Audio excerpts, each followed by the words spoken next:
ফুটু না মারতে পারবো ততদিন এইভাবে আদর করবো। তুমি ফুটু দেখো আমার জান পাখি, আমি যে তোমাকে ভালোবাসি, আমার ভালোবাসার মেয়ের উদ্দেশ্যই হচ্ছে তোমার ফুটু মারা। কি আছে তো তাকে বিয়েটা করো তবে তো মারবে ফুটু। এই লে মারা, বিয়ের পরে ফুটু মারলে গেলে তো সেটা তুমি আমার জিনিস হয়ে গেলা। তখন তো আমি ফুটু মারতেও পারি আবার ফুটু দেখতেও পারি, দেখুন তো আর কেউ বাধা দিবে না আমাকে। আর এখন তুমি তোমার বাপের সম্পত্তি, আর এখন আমি তোমাকে ভালোবাসি, তাই ফ্রিতে যদি যতদিন না তোমার ফুটু না মারতে পাবো ততদিন তোমাকে কোলে বসিয়ে নিয়ে এইভাবে আদর করবো। কি হয়েছে আমার মাংকু শোনা, উঠে পার লাগে? আর মানে তুমি আমাকে ভালোই বাসো না? কি বড়া ভালোবাসি না মানে অবশ্যই তোমাকে আমি ভালোবাসি।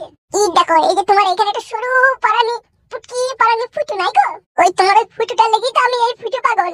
ও তুমি তো খবিস কেন গো? এই বড়া রে, আমি খবিস? যদি বড়া খবিস হতাম এতক্ষণ তুমি আমার কোলে বসিয়েছিলা, কখন আমি ছায়া তলা দিয়ে তোমার এই ফুটুতে হাত বুলিয়ে দিতাম। বলালাম আমি? না তা বলাওনি। তাইলে বড়া খবিস বলছি, খবিস কি করে হলাম আমি?